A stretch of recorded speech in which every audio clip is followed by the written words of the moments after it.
جب بندہ بیمار ہوتا ہے یا کوئی بھی تکلیف اس کو ہوتی ہے تو اگر غور کرے تو اس وقت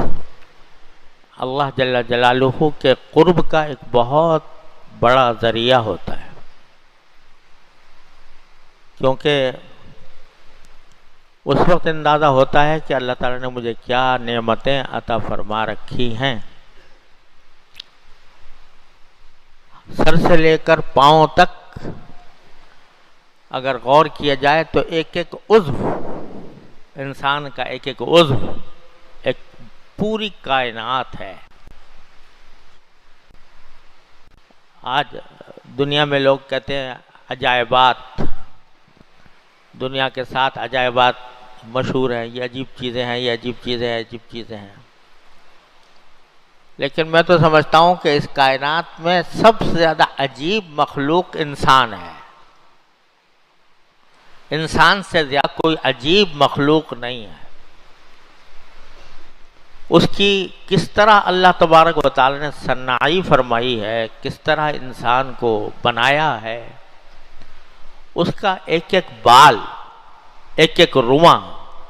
ایک ایک عضو وہ اللہ جل جلالہ کی صناعی پر دلالت کرتا ہے، اور اگر انسان غور کرے تو بے ساختہ کہے کہ فتبارک اللہ احسن الخالقین۔ اور قرآن کریم نے دعوت بھی دی ہے کہ جو نیک بندے ہیں ان کی تعریف کرتے ہوئے فرمایا کہ وَيَتَفَكَّرُونَ فِي خَلْقِ السَّمَاوَاتِ وَالْأَرْضِ، اللہ کے نیک بندے آسمانوں اور زمین کی مخلوقات پر غور کرتے ہیں، سوچتے ہیں کس طرح بنی ہے، یہ چاند کیسے بنا، یہ سورج کیسے کس طرح گردش کر رہا ہے، زمین کیسے گردش کر رہی ہے، برابر کہیں فرق نہیں آتا اس حساب میں جس حساب کے تحت چاند سورج چل رہے ہیں۔ تو اس میں آدمی کو غور کرنا چاہیے۔ بار بار قرآن غور فرماتا ہے